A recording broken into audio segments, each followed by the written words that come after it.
Hello everyone, this is Dr. Shashikiran Attali from Vishaka Institute of Skin Allergy in Vishakhapatnam. This is a short acne awareness video. I'm shooting just so that the public can be aware of how to and how not to treat acne.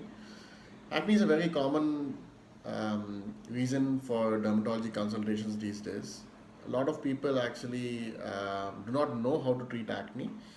They use a number of home remedies, including a number of creams that are being advertised in the market nowadays, like nose scars, etc., and they tend to make the acne worse.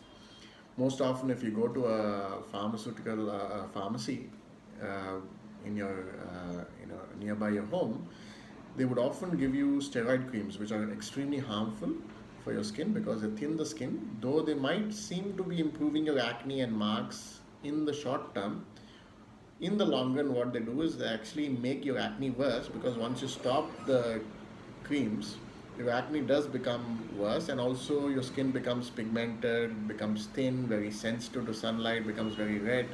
So all these complications arise.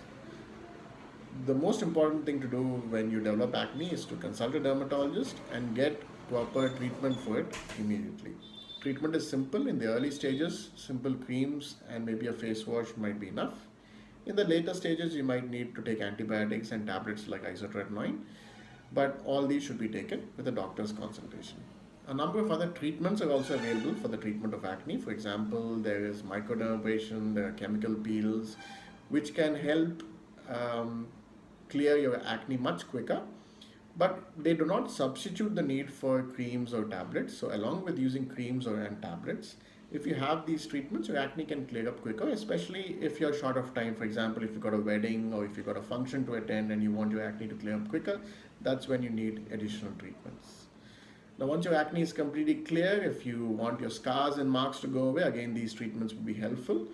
There is also a treatment called dermaroller, microneedling, with which you can reduce the acne scars. So the holes that form in your skin will reduce with dermaroller treatment. But this is much later. It's only once your acne is completely clear would we consider treating your acne scars. So if you do have acne and suffer from it, please do not delay and consult a dermatologist locally. Thank you.